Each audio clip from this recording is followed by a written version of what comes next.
Boa. Eita. Vamos aproveitar então. Hoje foi você que deu o gancho perfeito, né? Qual foi? Falando do centro. Ah, sim. Lucas Josino tá aqui do nosso lado. Josino é porque esse especialista o em assunto. centro, né? Eu gosto do centro, o centro é legal.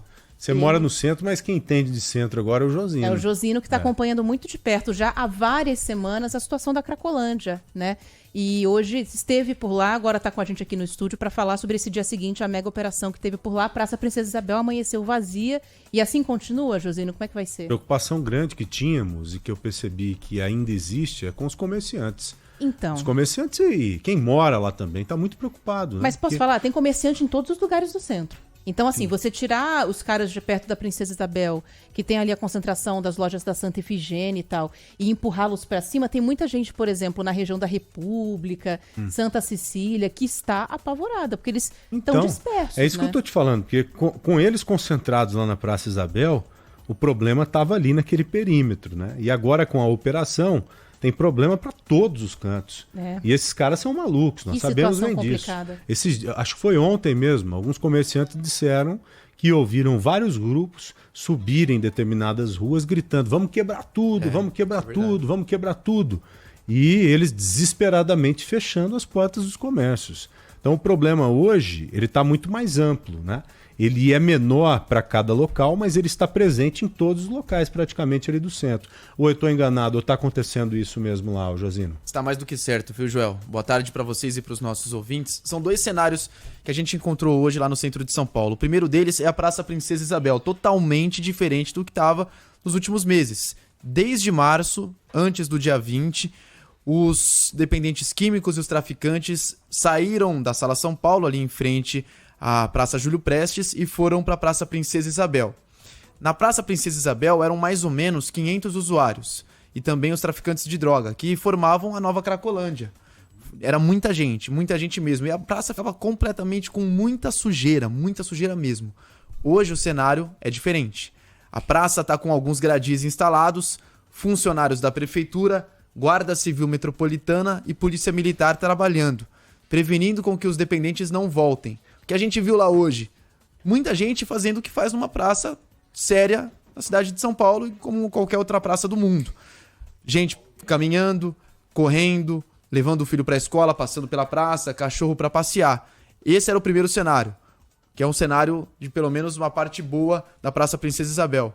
O outro cenário é que a Cracolândia, como a gente já falou desde o início que a gente começou a produzir aquela série de reportagens, é que não é um espaço físico. A Cracolândia são pessoas. E muitos comerciantes nos disseram isso. Então, os usuários, os dependentes químicos que ficavam na Praça Princesa Isabel, se dividiram em vários grupos. E eles, o que eles estão fazendo? Estão caminhando pelas ruas do centro. Então, eles andam ali pela... Oi, Ana, pode falar. Não, pode terminar seu raciocínio. Meu dedinho é levantado, é só pra você olhar pra Ela mim intimida e quando depois. ela faz isso. É, né? não, eu já devolvo. Às vezes eu tô falando, ela faz isso, eu não termino nem a palavra. Mentira. Não é nem o raciocínio, nem a palavra. É pra gente não se Não, é que Eu às não vezes ouso seguir logo depois de uma expressão dessa na Ana. Não, é que Ai, às vezes gente. tem alguma coisa urgentíssima. Não tem nada disso. Termina seu raciocínio. Mas eu já então, falo. esses grupos, esses grandes grupos, que são de pelo menos 150 dependentes químicos, estão caminhando pelas ruas do centro. Eu conversei com policiais militares e guardas civis, todos eles me disseram que não há um plano hoje para onde essas pessoas vão, mas que elas não podem ficar paradas por muito tempo em algum lugar. Então elas estão andando, o que causa muito medo e pânico nos moradores e nos comerciantes dos lugares ali próximos. Aí entra a minha pergunta, era isso que eu ia te falar, porque assim, eles não vão ficar perambulando para sempre, né? Claro, tem que tirar eles de lá, mas eles não podem estar, por exemplo, tentando se organizar para se fixar em algum outro lugar, esperando talvez um comando do tráfico, algo do tipo. A polícia, a prefeitura falam algo a respeito disso? Porque, assim, eles vão precisar da droga. Tem a questão da abstinência, né? Então, eles vão atrás dos traficantes. Saíram lá da luz porque os traficantes mandaram. Teve essa ordem que depois o governo voltou atrás e falou, não teve nada disso, contrariando a polícia. E agora? É claro que um lugar fixo, Ana, é muito mais fácil, tanto para o traficante quanto para o usuário, para consumir e para vender a droga. Isso é um fato. E eles estão atrás de um lugar fixo. Mas eles não encontram nesse momento. Eles ficam andando, perambulando de um lado para o outro. Por que não encontram? Porque quando eles param, a Guarda Civil Metropolitana ou a Polícia Militar expulsam eles dali. Ah, entendi. Eles saem dali. E eles ficam andando de um lado para o Tá outro. vencendo pelo cansaço. Tentando vencer pelo cansaço, Joel. E você se lembra que foi no mês passado, quando teve aquela operação para retirá-los lá da Rua Helvétia e as outras ruas, que as forças de segurança O próprio Dr. Roberto Monteiro, ele disse pra gente que seria mais fácil combater os traficantes a partir do momento que há pontos pequenos de concentração. O que está acontecendo hoje. Eles voltaram a dizer isso? Você ouviu alguém da polícia reforçar isso, Josino? Exatamente, Joel. Roberto Monteiro, delegado seccional, falou isso. Mas não só ele, a Prefeitura de São Paulo também fala isso. Até para você convencer a pessoa a procurar ajuda é mais fácil quando ela está num ponto com poucos usuários, com poucos então não só para prender o traficante, mas para você convencer o usuário também é interessante. Exatamente. Isso? É mais fácil pro funcionário da prefeitura que trabalha na assistência social chegar, pro consultório de rua abordar aquele usuário, tentar convencê-lo a procurar uma ajuda. Acho que intimida menos, né? Intimida também menos. O agente da prefeitura de saúde que vai lá, né? Ele não tem medo de entrar num grupo grande, né? Num grupo menor, assim como teria um grupo grande. Um grupo grande. E quando há um grupo grande, é mais fácil pro traficante trabalhar, vender a droga, trabalhar entre aspas, vender a droga. Atuar, isso aí. É mais fácil. Agora, você viu o número, de que só ali no centro o tráfico acaba arrecadando 200 milhões de reais por ano. É muita coisa. 200 paus, cara. E isso é porque assim, o crack é muito barato. Então imagina o quanto esses caras vendem de droga para chegar nisso daí. Exato. Mas além do crack, eu vi outras drogas ali serem apreendidas ontem mesmo, antes da ontem mesmo. Nós vimos, ô Josino, pinos de cocaína. Então não é só o crack que é vendido ali. A droga do bacana, que é a cocaína, também é comercializada ali. E você próprio, na série especial que fez, eu me lembro que colocou algumas vezes o seguinte: a droga, ela não é só usada ali pelos traficantes, pelos usuários que estão no fluxo. Tem gente que chega lá de terno, usa a droga ali e vai embora, ou compra a droga e vai embora, não é? Muito. Tem muito isso, Joel. Tem muita gente que chega de camisa, de gravata, de terno. Alguém que chega do trabalho, que pega o metrô, pega o ônibus, compra a droga e sai. A gente logrou várias imagens dessas. A gente falou sobre isso aqui. Lembra quando a gente recebeu os 2 sócios da Enjoy? O Oswaldo e o Denis. A gente trocou aquela ideia super longa aqui no programa. Eles contaram a experiência deles para saírem da Cracolândia, né? Os 2 ex-usuários de drogas, e eles falaram sobre isso. Que tem o pessoal que mora lá, eu até me esqueci a expressão que ele usa, mas que eles têm um nome para essas pessoas que ficam lá, dormem lá e não saem mais. E que tem a pessoa que vai, compra a droga, usa a droga e vai embora. E tem uma vida, entre aspas, normal. Ela ainda não tá naquela fase de não conseguir deixar a rua, né? Ana, esse é o que tem um endereço fixo. Ele tem um endereço, ele tem uma casa em que ele pode usar droga. O outro que tá morando ali na Cracolândia, ele teve algum problema para ele ser expulso de casa. Nem sempre a condição social do usuário de droga que tá na Cracolândia, ele é muito pobre. Nem sempre. Muitos saem da Grande São Paulo, de algum outro lugar que era de classe média, por exemplo, brigou com a família, caiu no álcool, do álcool passou para cocaína, da cocaína passou para o crack. E a família não aguenta, né? A família não aguenta. Às vezes ele é expulso. Tem um problema social envolvido. Isso é um terror, Josina, é uma tortura. Quem nos ouve agora, que já passou, passa por isso, sabe muito bem. Imagine você ter um dependente químico dentro de casa. Isso é um desespero, porque essas pessoas são incontroláveis. Então, há famílias que não conseguem suportar, né, que querem se ver distantes mesmo daquele usuário. Ah, não é correto, concordo que não é correto, porque o certo é o quê? Você tentar apoiar essa pessoa, é você tentar oferecer um tratamento, mas nem sempre isso é possível. Por isso que, de novo, vem à tona essa discussão da internação compulsória.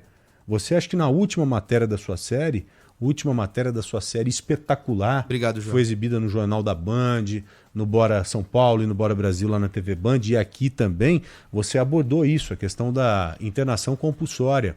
Ontem o Datenão entrevistou o prefeito da cidade de São Paulo, Ricardo Nunes, aqui nesse mesmo microfone, e ele disse que essa discussão voltou e que eles já estão discutindo amplamente essa possibilidade de internação compulsória. E a internação compulsória, Joel, segundo os médicos, os especialistas, não é assim. As pessoas imaginam que chega um camburão, joga todo mundo lá e do camburão vai para a clínica e interna dessa forma. Não é. Em outros países, médicos, enfermeiros fazem a primeira abordagem, conversam, tentam convencer. Em algum momento tem a internação involuntária que a pessoa não quer, mesmo contra a vontade dela, mas não é amarrado, não é jogando num caminhão, não é assim. E também não é durante muito tempo. Ela vai ter 10 ou 15 dias para fazer o primeiro tratamento. E depois ela toma a decisão se ela quer continuar ou se ela quer sair dali. A internação compulsória não é até a pessoa ficar 100% bem, entendeu? Você sabe que a gente utiliza muitos exemplos de outros países, né? E os Estados Unidos sofreram demais e ainda sofrem com esse problema, com esse flagelo humano de dependentes químicos espalhados pelas cidades. Eles sofreram demais com a heroína. Só que a heroína, ela permite um tratamento alternativo com medicamento. O cidadão, ele toma um medicamento, ingere um medicamento que o corpo consegue assimilar como se fosse a própria heroína, e aos poucos esse cidadão vai se desmamando mesmo, vai perdendo aquele ímpeto, aquela vontade de consumir mesmo a droga. Com o crack já não acontece isso. Por isso que essa droga ela é terrível. Não há um medicamento a ponto de substituir o crack no corpo do cara para ele conseguir se tratar, né? Então o desafio é muito maior do que a gente imagina. É óbvio que deve não.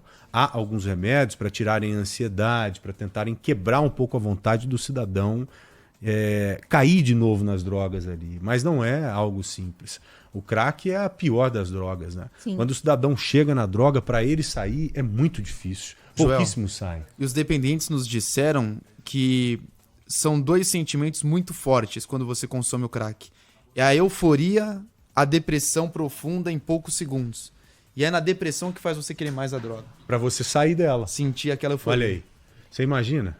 Que e loucura, aí, né, gente? O Josino hoje esteve lá no centro, viu essa movimentação toda dos usuários de droga e tudo mais por lá.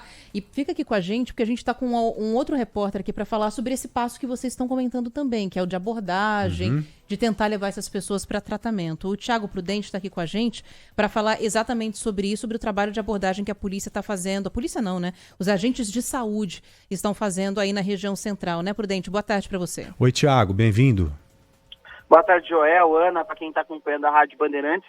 Exatamente, é um trabalho conjunto, né? Enquanto a polícia faz essa parte da segurança pública, a Secretaria de Assistência Social está fazendo a abordagem desses usuários de drogas para fazer esse trabalho de atendimento e até de convencimento para que eles possam se tratar. A gente esteve hoje em um centro especializado no tratamento de dependentes do álcool e das drogas, que faz o atendimento de pessoas aqui na cidade de São Paulo. Inclusive, a gente encontrou o Rogério Farias, de 43 anos. Ele estava na Praça Princesa Isabel ontem e aceitou ajuda.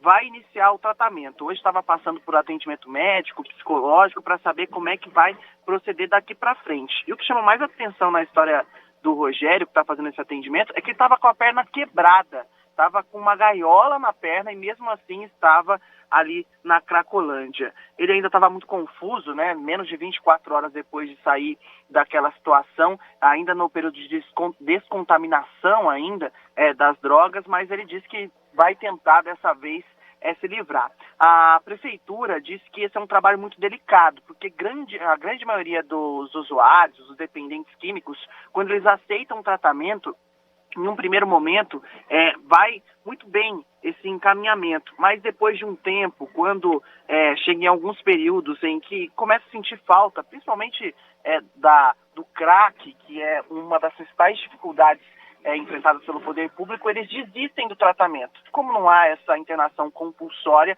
eles são liberados para voltar para a rua. Pelo menos 17 pessoas deram entrada nesse serviço especializado da Prefeitura de São Paulo e estão sendo atendidas, e agora tem essa busca ativa também para que outros dependentes químicos que estão nessa região central da Praça Princesa Isabel também possam receber atendimento e aceitem o tratamento aí para conseguir superar as drogas.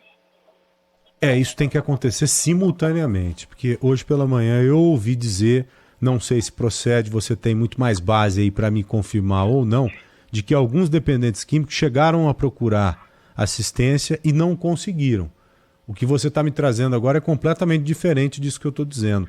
Dá para garantir que todo usuário, agora, na região central de São Paulo, que tenha vontade de iniciar um tratamento, que tem conseguido esse apoio? Dá para dizer isso, Thiago? Ou você já presenciou alguma coisa diferente? Olha, Joel, eu não presenciei a falta de atendimento. Em todos os casos em que eu estava, inclusive no CAPS ali da Praça Princesa Isabel, eles estão sendo atendidos. Mas nem todos são direcionados automaticamente para os centros especializados, que há uma triagem, há feita uma avaliação do perfil da pessoa que está sendo atendida. Às vezes é uma pessoa que está com mais de uma pessoa, às vezes com um membro da família.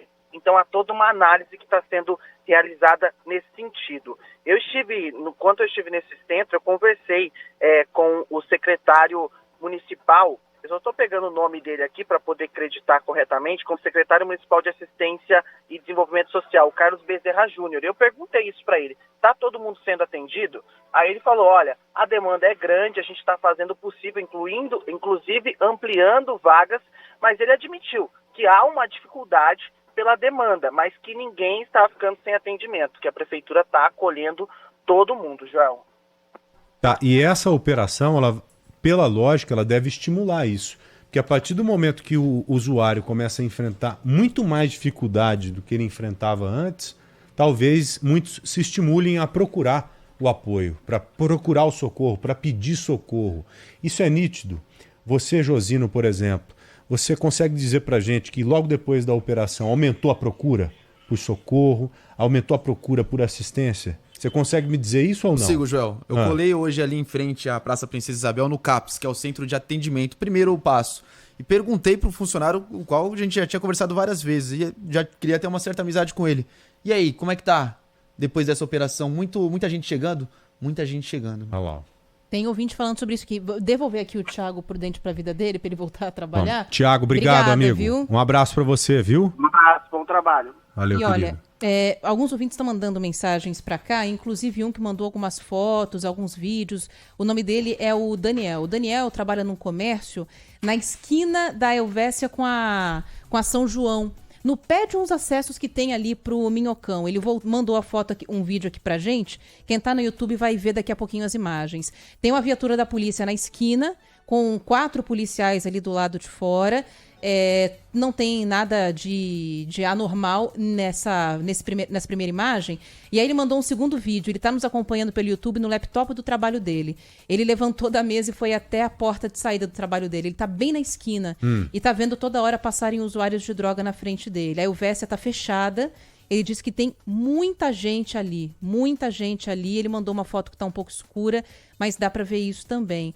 É um número grande de pessoas, Joel. Eu não consigo contar porque a foto está escura, mas tem um grupo considerável. Eles não conseguiriam ocupar aquele ponto anterior da Cracolândia porque ele segue policiado. Eles estão 4 quadras para baixo, mas fecharam a rua. Mas já tem uma quantidade deve grande ter um policiamento ali. lá. Não, acabei de falar, tem. Tem 4 homens ali da polícia com uma viatura. Ele até gravou um áudio aqui pra gente, João. Se você conseguir ouvir, ele mandou mais um aqui, a gente coloca a mensagem dele, mas tem mais ouvintes falando sobre isso também. Oi, Joel. Oi, Ana. Boa tarde. Aqui é a Lúcia. Eu falo de Penápolis, São Paulo. O meu irmão, ele era administrador de empresas e professor de matemática. E ele frequentava a Cracolândia. Uma vez a gente descobriu onde ele estava pela cobrança do cartão de crédito dele, que era de um hotelzinho ali perto da Cracolândia. Aí a gente foi buscar ele. Tá vendo que tristeza? Dona Lúcia, obrigado, viu, pela mensagem. Que Deus abençoe vocês aí. Força. Joel, Ana, vou contar uma história rápida para vocês. Eu senti isso na pele. Tem um dependente químico dentro de casa. Foram mais de 20 anos lutando. Infelizmente eu não venci, tá? Ele foi pra rua porque ele quis, tá? E faz o quê? 4 ou 5 meses que eu não vejo ele mais. Isso. E de vez em quando ele aparecia em casa, agora não aparece mais. E minha esposa, como é mãe, está muito, mas muito, muito preocupada. E e o coração da gente, como de pai, fica partido, né? Não é fácil não, viu? Não é fácil mesmo. Isso é uma tragédia familiar, né? Meu Deus, meu amigo. É uma tragédia familiar. Não posso pedir outra coisa aqui, desejar outra coisa para você, além de Deus te abençoar. Proteja a sua família e dê força para vocês enfrentarem esse problema. E que Deus nos livre desse mal, né, gente?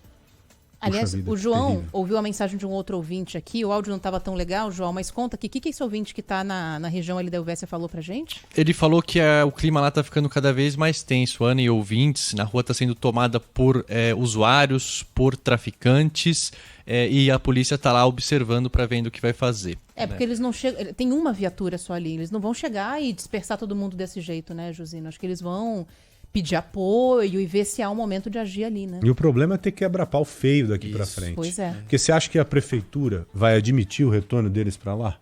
Lógico que não vai. Não quer. Não vai. Não vai admitir, então vai ter quebrar pau. Pode ter coisa feia aí daqui pra frente, viu, José? É um clima de tensão muito grande no ar, viu, Joel? Deu pra sentir isso, tanto dos usuários, quanto da polícia, quanto de quem mora no lugar ali ou tá trabalhando.